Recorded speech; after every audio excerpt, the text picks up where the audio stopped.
Thank you very much for coming out. Once again, my name is James Keblis. I'm in the Office of Film and Music, and we have the Seattle Film Institute helping out with cameras, so all this will be presented online afterwards, and this is all made possible in addition to Washington Filmworks, who helps put this all on. So it is my pleasure to introduce Douglas Horn tonight. Like I said earlier, I've known Douglas for a while now, and really enjoyed one of his early projects around Full Disclosure, and if you haven't seen it, it is a fantastic film, and he's made many other great projects ever since then. And he's always been, whenever I have conversations with Douglas, they're always interesting. Sometimes it's, hey, James, you're really doing really interesting stuff, or James, what the fuck is that? It's never in the middle. It's always a highly subjective, opinionated point of view. And that is what these presentations are all about.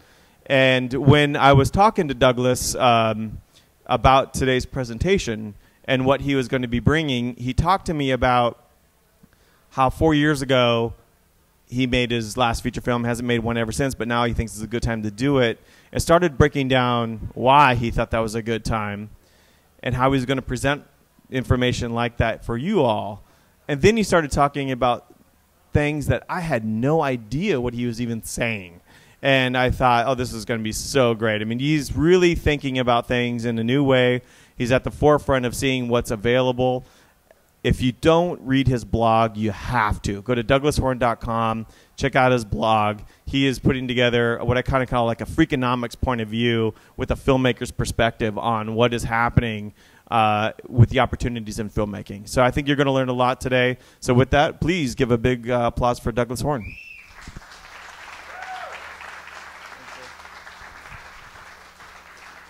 Thank you, thank you. Thank you, James. I think that may be my best introduction ever. So I really appreciate that.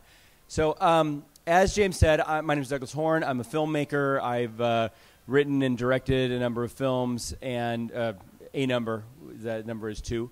But they've been released, and in the process of having films produced and go through the whole development, production, release, finding a distributor, suing the distributor process, which many indie filmmakers will be familiar with, I learned a lot, and a lot of what I learned was based around this idea that a lot of people are talking about right now, which is the economics of filmmaking for quite a while, for the past several years, have really been such that it's almost impossible to make an independent film, no matter how good, irrespective of the quality of the film.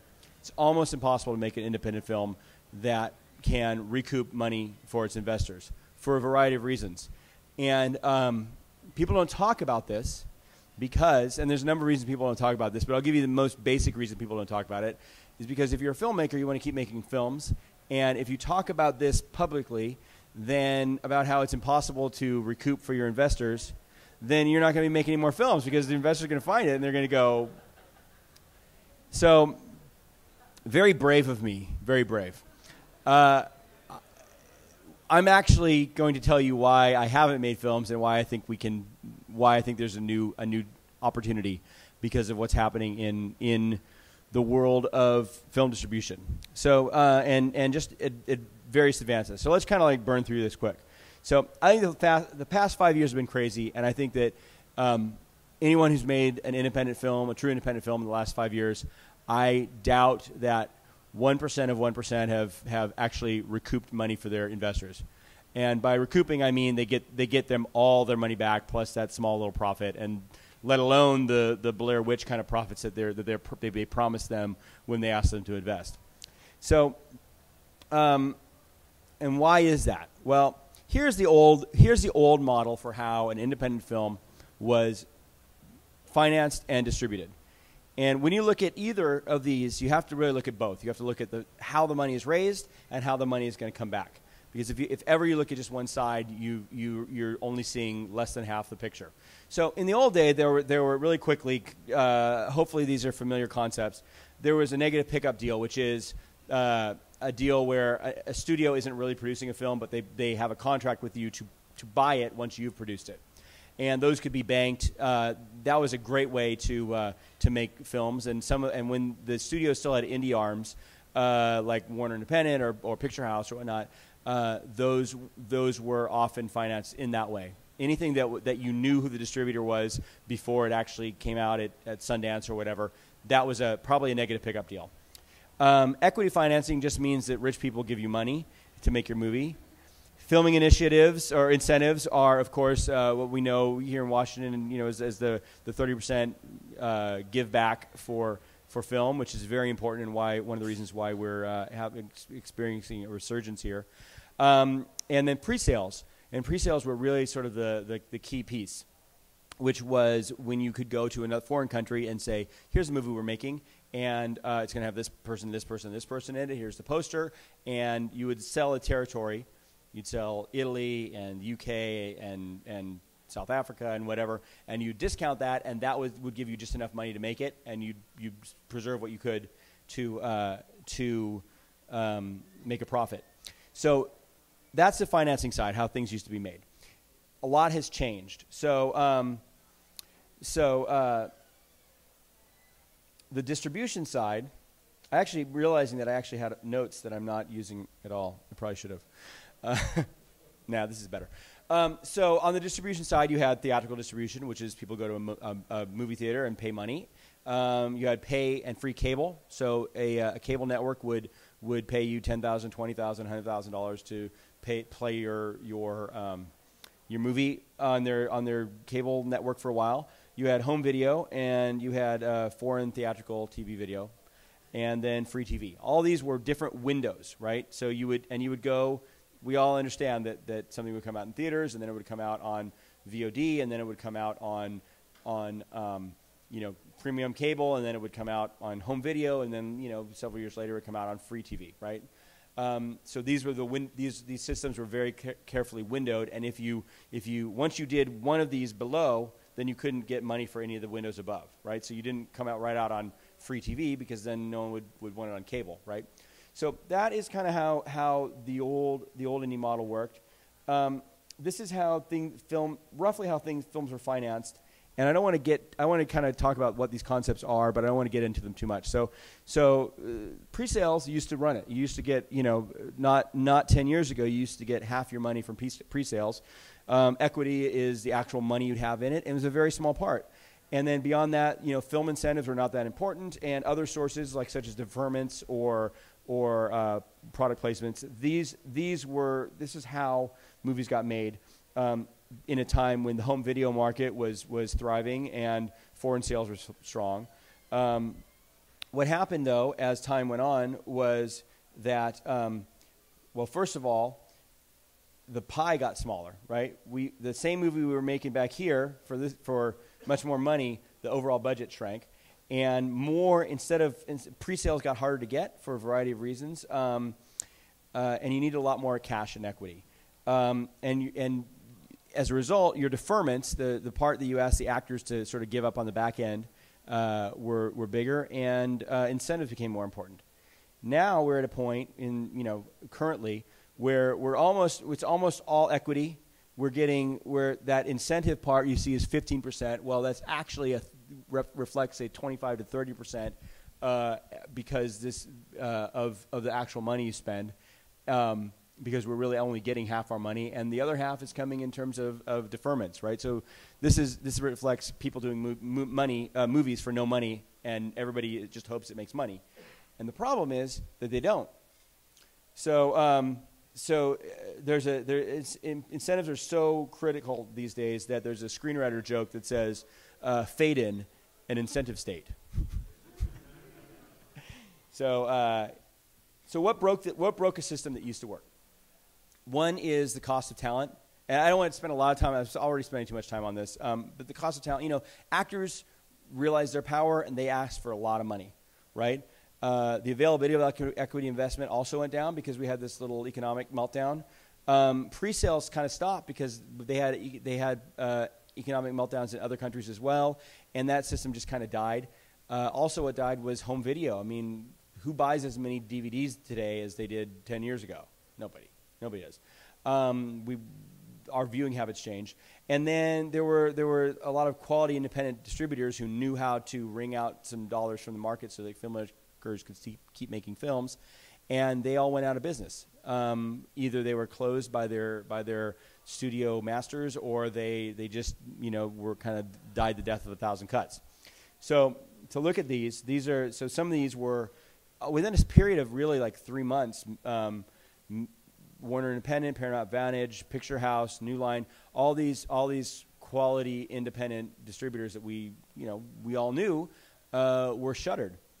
What remains are what's called a mid-level distributor, and this is where my film. I'll tell a little story of my film Entry Level, which was a film that had D.B. Sweeney, Missy Pyle, Kurtwood Smith. It was made for under $100,000, but it had a better cast than that, and it was picked up by Porchlight Entertainment, which was a company that I had certainly heard of. I think a lot of people are kind of familiar with them. They were picking it up for a new DVD label called Ocean Drive, and there was another film here in Seattle about the same time called Outsourced that was picked up by the same distributor and was going to be released just 2 months before. So I did my due diligence. I was very happy, but the reality is of going with a mid-level distributor is there's no options. After a year of going around on the film festival circuit, you lose that time, and there's only so many distributors who are interested in an independent film that doesn't go, that doesn't have a huge star and doesn't kind of go at Toronto. Once you hit that mid-level film, once you don't premiere at Toronto or Sundance, you're in this space, which 99% of independent films are in, where you have to you're not offered a lot of deals. So that's the sad reality. They actually released my film on, and I made films since, but they released Entry Level. The week they released it on DVD, they also, without telling me, closed their DVD label. So, and which made it harder to make a lot of money off DVD. And and I sort of suffered through about 3 years of trying to earn back what's called the market fee. Anytime a distributor takes on a film, what they do is especially mid-level distributor, they take it on. What's right now is kind of a revenue split deal is really all that anyone's offering, which is we'll give you half. We'll give you whatever the percentage is, and we are only one. But once we earn back our market fee, which is a lump sum fee that is carefully calculated to never be earnable. Or the other way of looking at it is once they've earned that, they move on to other films and stop working on that. Now, I was very lucky with Entry Level in that it was, for whatever reason, it sold well enough that we actually did, even though they messed up even though they closed their DVD label through foreign sales, we made enough money that they actually owed us money. And after 3 years, they reported they owed us money, and what they then did was refuse to pay it. And I discovered how common this is.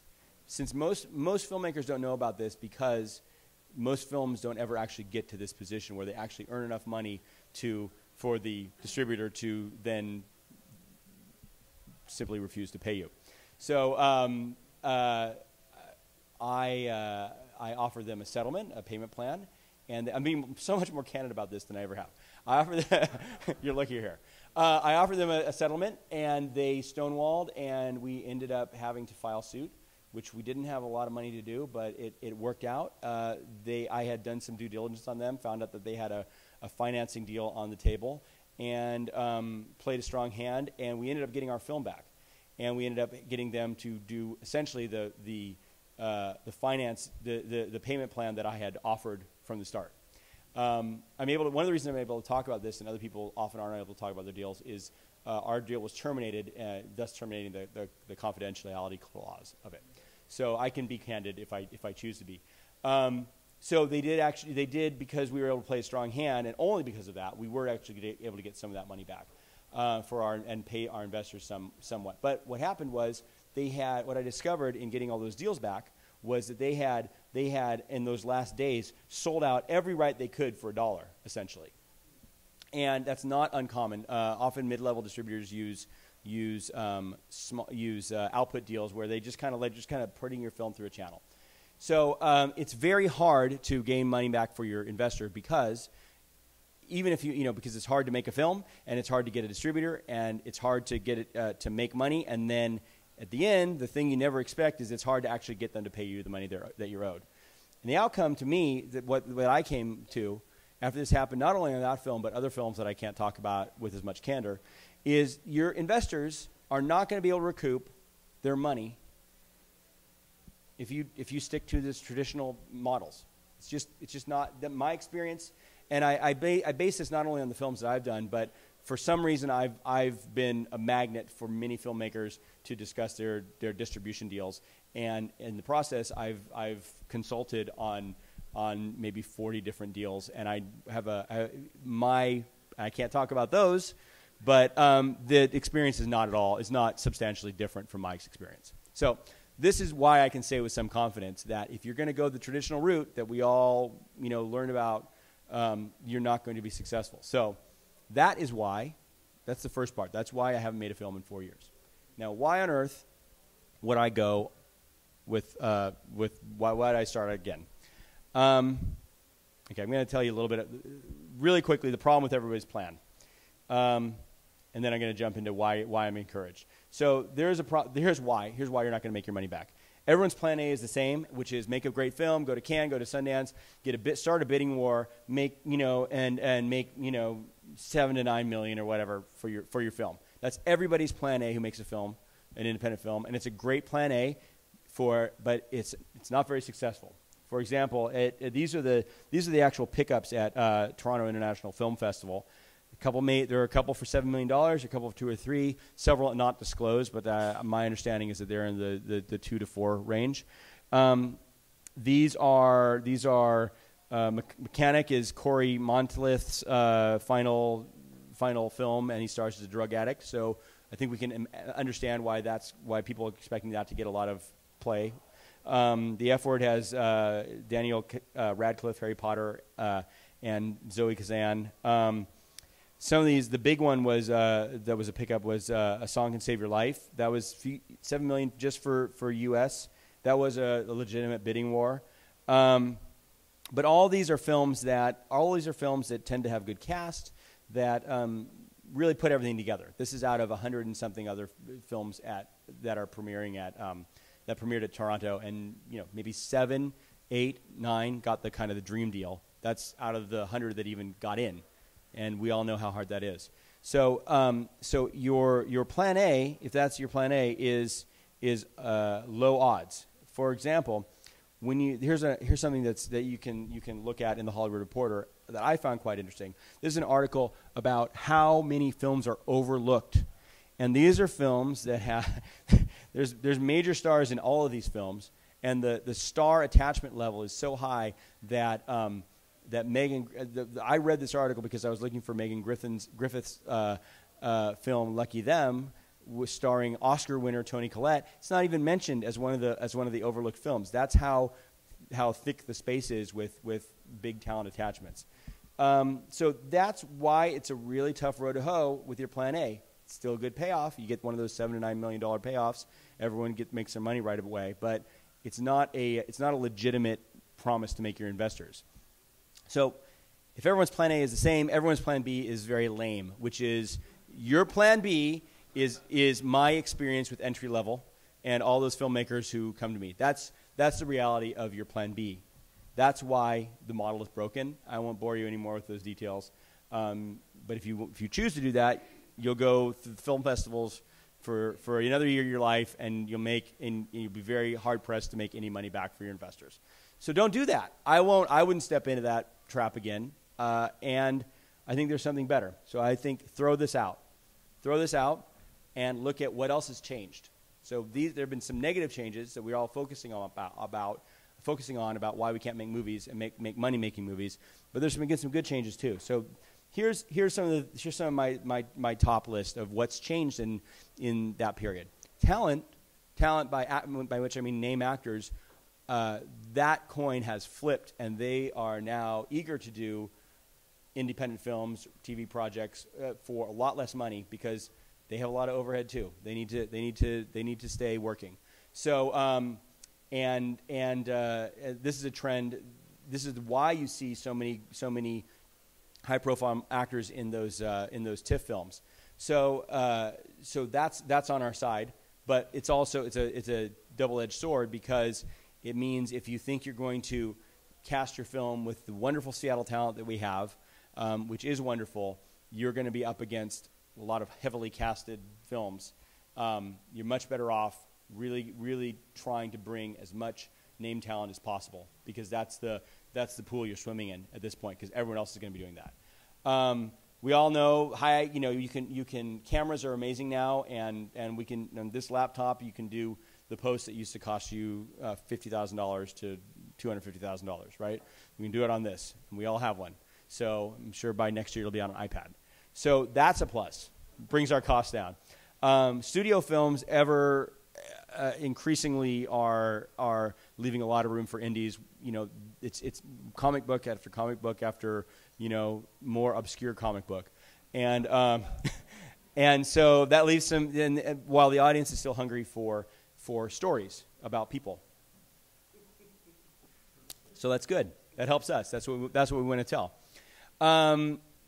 I'm a big fan of direct VOD. What I mean for direct is that there used to be video on demand that you had to go through your distributor for. Now there's video on demand that you as a filmmaker can go directly to set up your own deal, get a 90-10 split often, anywhere between a 70-30 and a 90-10 split. It's amazing. And people are actually buying these.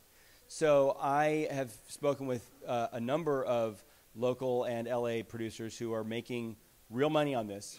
So this is a great development for us because not only can you make money, but there's nobody between you and that money. And to me, that has become the thing I keep coming back to is if you're a filmmaker and you want to make money for your investors and yourself, then you got to make sure that there's nobody who can get between you and that because it's the person who has it is not necessarily going to give it to the person who should have it.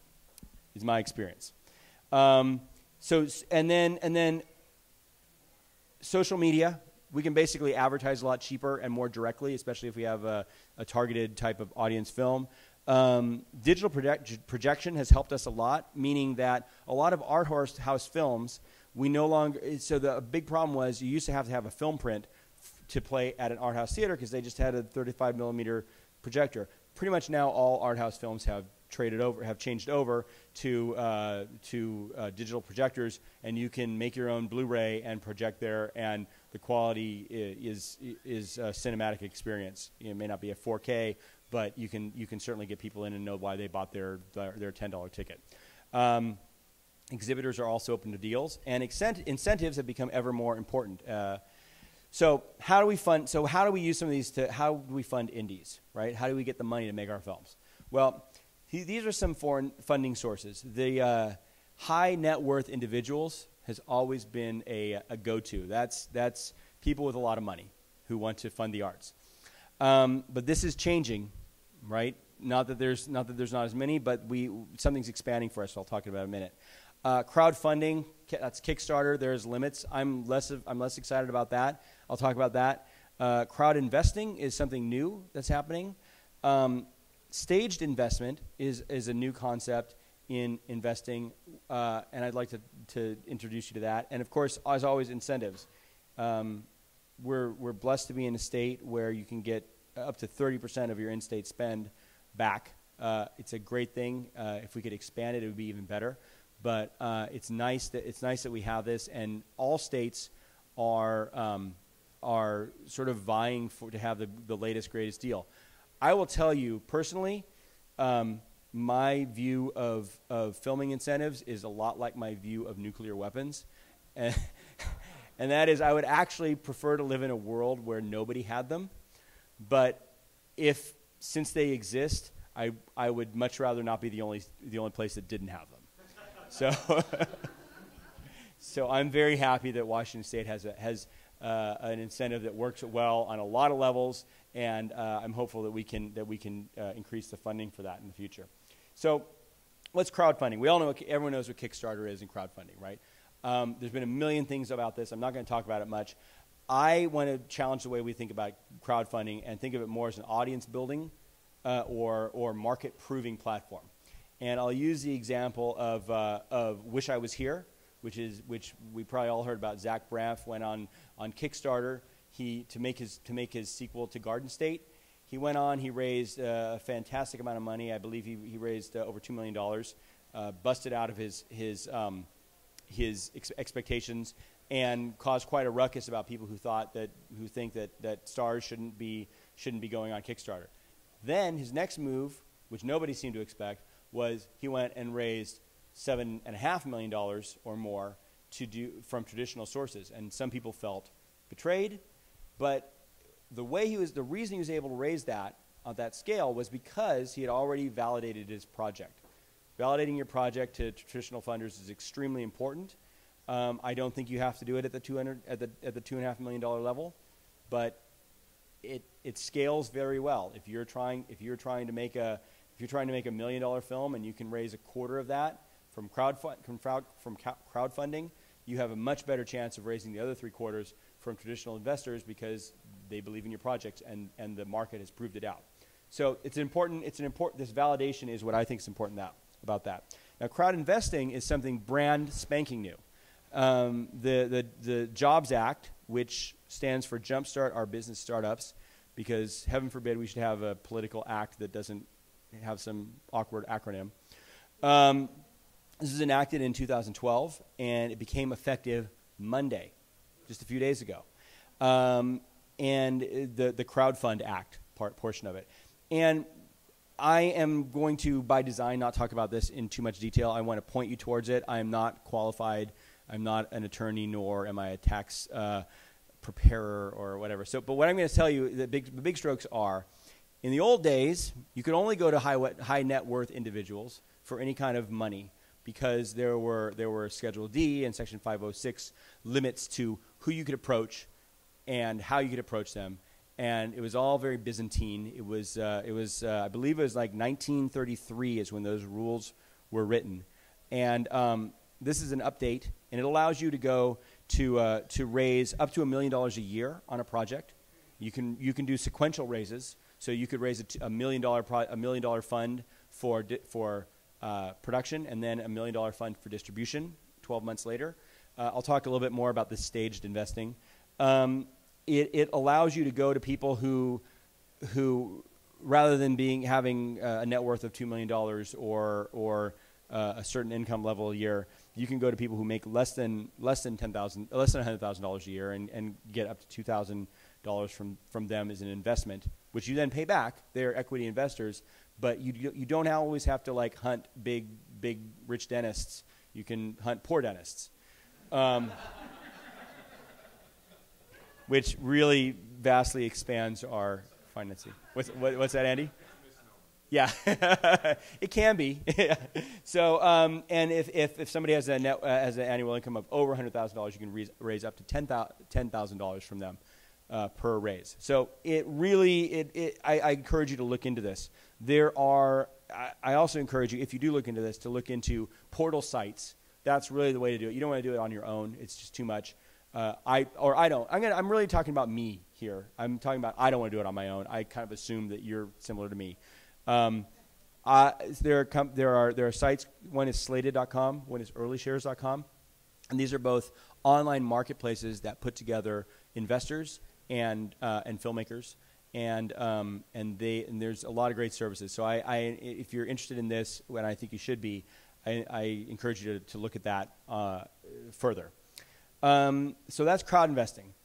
Staged investing is Ted Hope came out about a week ago with a blog post about why staged investing was going to save independent film, and it's something that I have been thinking about for a while, and I had a chance to talk to him about it. And so I thought rather than kind of keep these ideas to myself, I wanted to kind of help put them out in the ether. Equity investment is what really drives funding, right? We saw how big that increasing section of the pie is. But equity investing in film has some shortcomings. And one is that we're really trying to get a bunch of money all at once for projects that actually have a lot of stages, right? Now, sometimes you can get the money all at once, but it's only released in stages, and that's a very viable way of trying to fund a project. But the whole thing is a little bit weird to most investors. I knew some filmmakers in Texas, and they said to me, you know what, it's really easy for me to get people to understand film financing here in Texas because we have an oil industry. And it's exactly like oil well wildcatting, where you pay them money to develop it. If they go in and there's a great chance of it failing, and there's a good chance of it being great, and you get to wear the extra big hat and and say yeehaw, right, and make a lot of money. They understand it. It's very analogous, actually, this wildcatting prospecting investment model. Here in Seattle, we're more in a venture capital, angel investor, software kind of invent something that's going to take over the world model. That's what investors are looking for here, and they're very different mindsets. So I think it's set us back in some ways. So a lot of investors are a lot more comfortable with a VC type model, and stage investment is a decent bridge between those. So I want to talk about this, just what that is, because I don't want to dive too deep on this, but a staged investment in venture capital. There's often a seed phase where an idea is tested. There's a stage one where they try and create a business model. There's the second stage is where they're creating a product, getting it to market.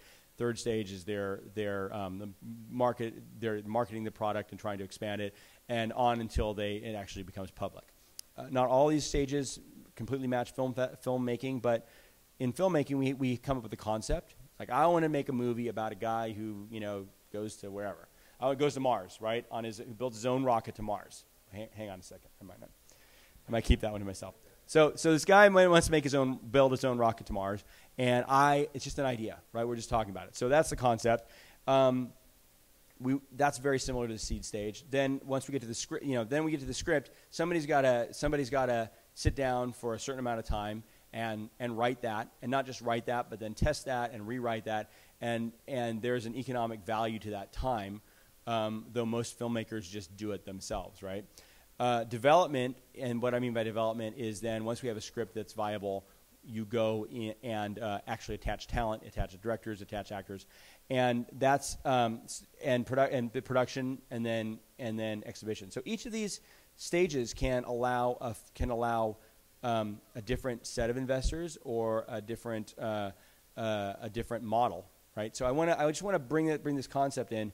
And encourage you not to do what a lot of filmmakers do, and just think of film finance as a one-off thing where we've done basically our concept. I've done my concept and script, and now I'm trying to get somebody to get the attachment, the development phase, and the production phase, and probably start off the exhibition phase, but never actually finish it, right?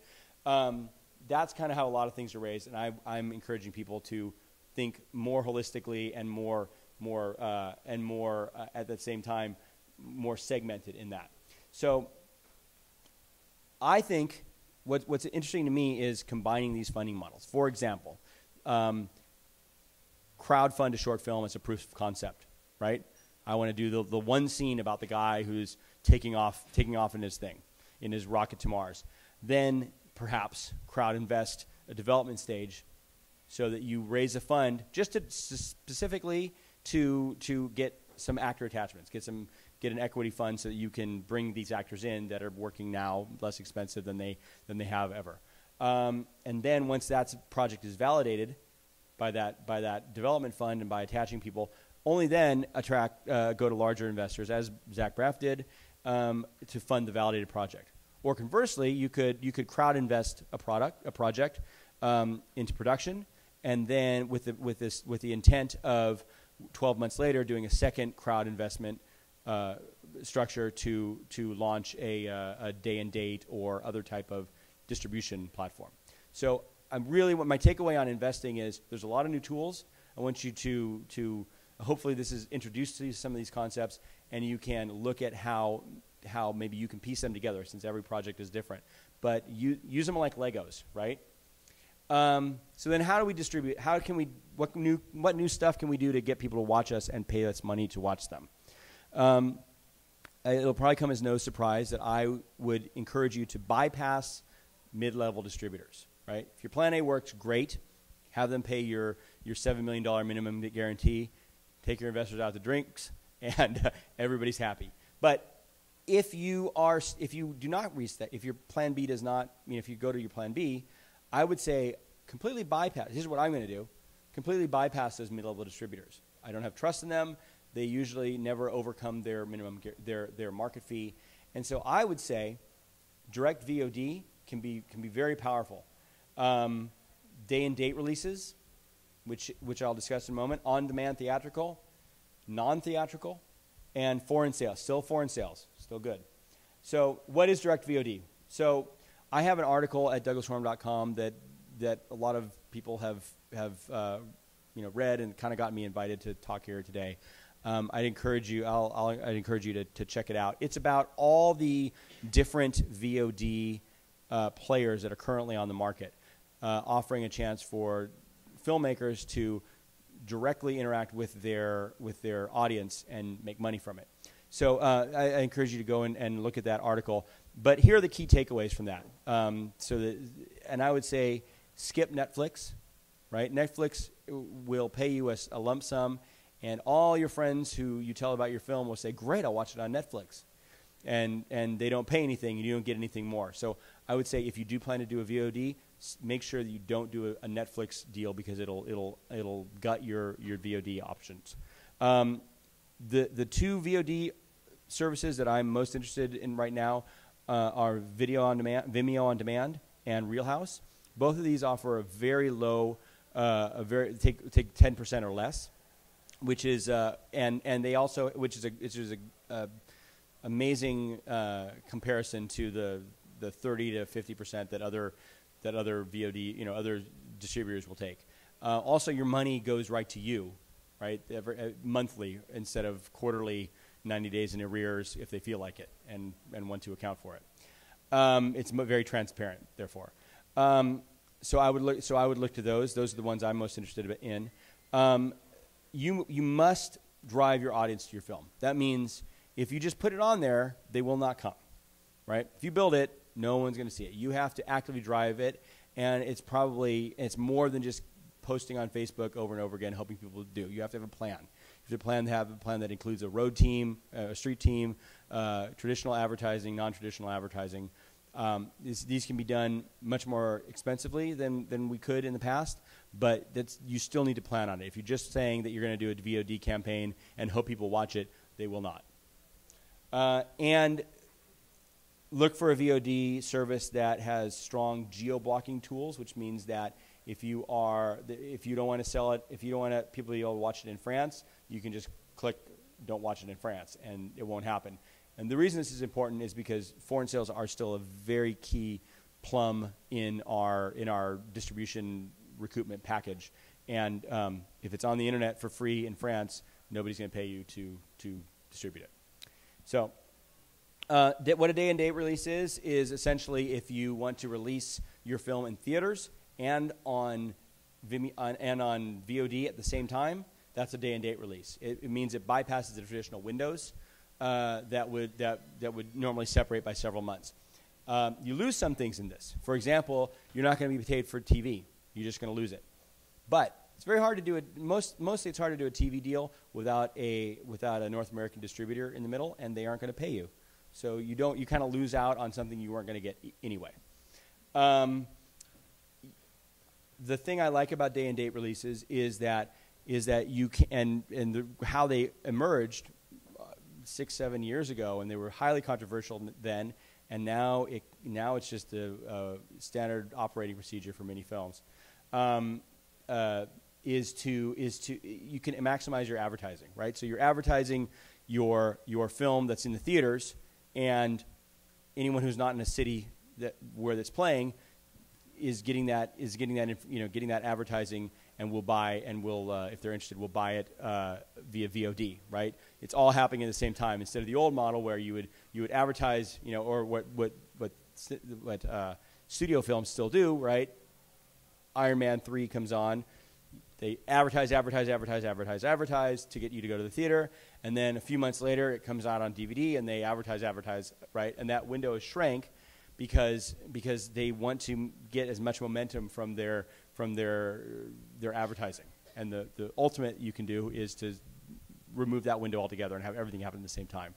And for indies, it's very appropriate. So it also, if you can have a theatrical and get a lot of it gets any interest at all, you really maximize the perceived value of your film in foreign markets where you're going to make a lot of your money. So what is on-demand theatrical? Really quickly, Paranormal Activity is a film that actually created its release and its pickup by getting people to go on and demand a screening in their town, right? There's new services whereby you can go out and reach out to people, and you don't even have to set up your screening, right? If enough people in Houston demand it, then you basically use these demand services to pre-sell your theatrical in that city before you even commit to it, right? It's fantastic. Does that make sense? Does everyone kind of get the power of that? Like, I am a filmmaker, and I don't know where I want to, like, I made my film. It's maybe it didn't quite make the big deal, but it's still a good film. I can put some funds into a street team, into creating some perception, and then I don't have to go, God, I bet they'd like this in Austin. I can see if Austin wants it. They can demand it. I don't have to go, I'm gonna roll the dice and say this is a film for Portland and set up screenings and advertising, and if they come, they come. I can do all that and have Portland tell me they want it, right? That is enormous. So Eventful, Tug, Gather Films, Open Indie, these are all services that each in their own way fill this need. I'm amazed by this. This is something I'm really excited about. Small theatrical releases don't actually have to happen all at once, right? If you have a big film that has to open everywhere at once, or why didn't it, right? But not so long ago, 15 years ago, filmmakers would have one print of their film, and they'd roadshow it from, and they'd do a sequential release. Does anybody remember this?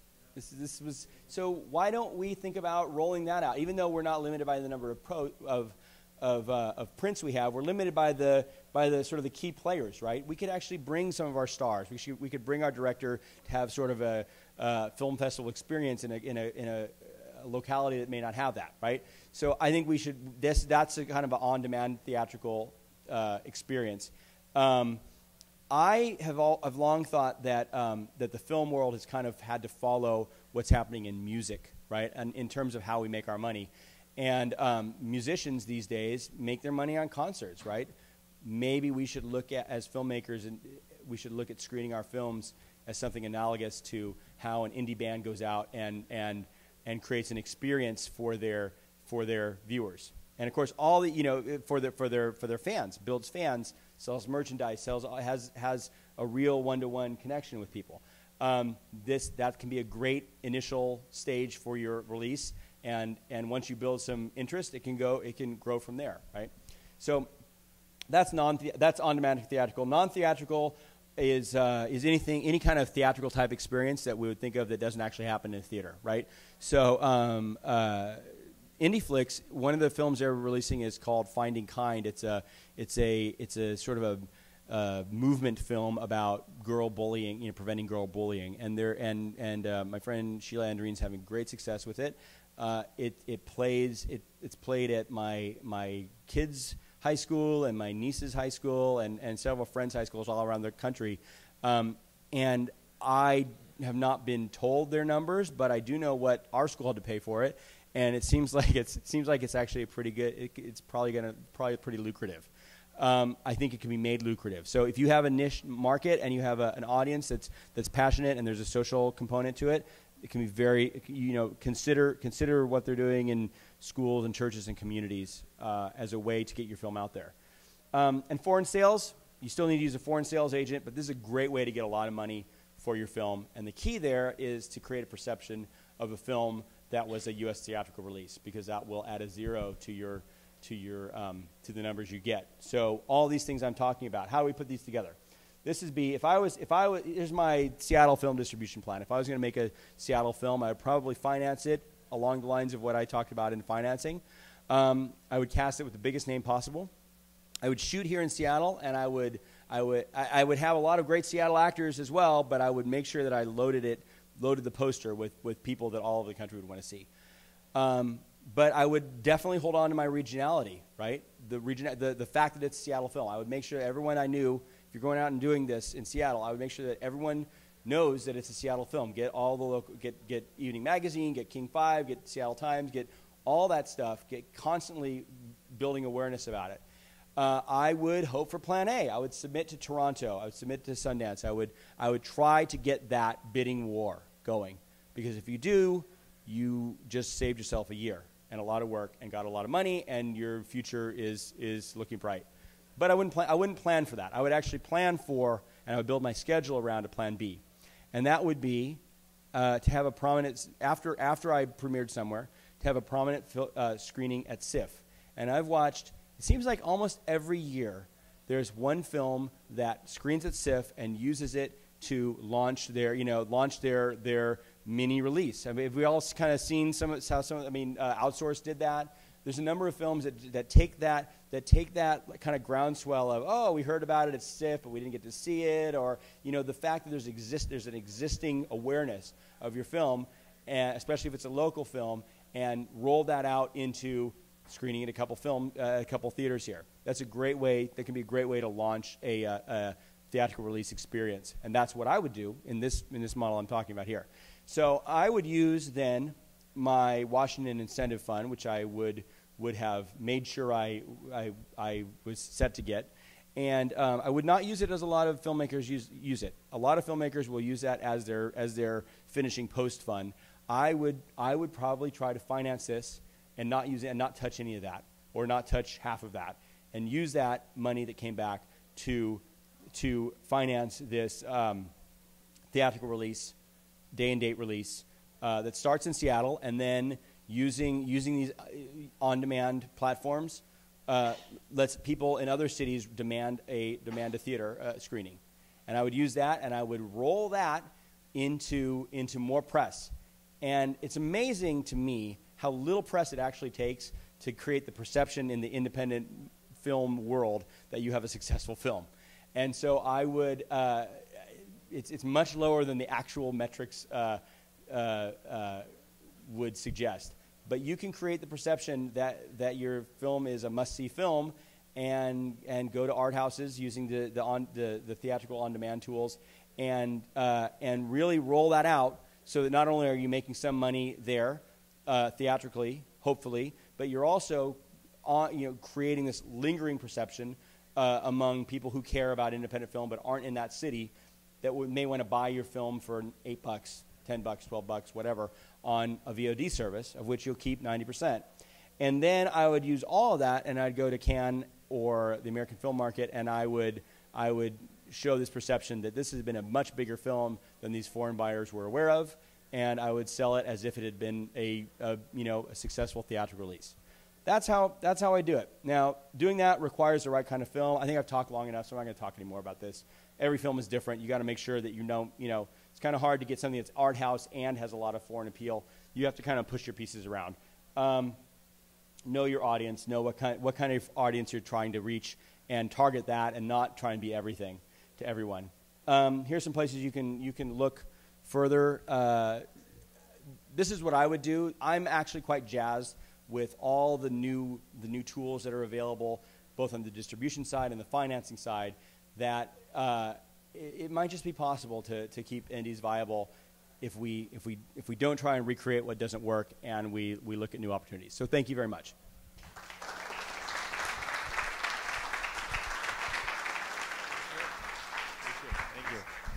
I appreciate that, Douglas. The thing that struck me was before even the point came up, it's so much like the music industry, and that's where my background is. I think, I've often said, and you probably heard it, that we didn't wait for the for the Rolling Stones to come to town to make a music industry. We don't wait for LA to come to town to have a film industry and how we do this alone. And I think if I told to any of you, hey, I just heard this amazing album, you have to check it out, you all would know how to check that out right now. You would all be able to get that record right now. I would love to be able to do the same thing for film. So often I'm told, and I've talked to others that have the same frustration, a great film and I can't get it. And it's so frustrating. I think what you're talking about is people being able to get that when they hear that kind of momentum and word of mouth. And I think Netflix, it's interesting to hear how bad it is, and your blog certainly speaks to the numbers. I think the equivalent in music is Spotify. So outside of those two platforms, everything else is on the board. But really informative. Thank you very much, Douglas. Appreciate it. I bet you if you buy him drinks, he will tell you even more. Thank you. Bye-bye.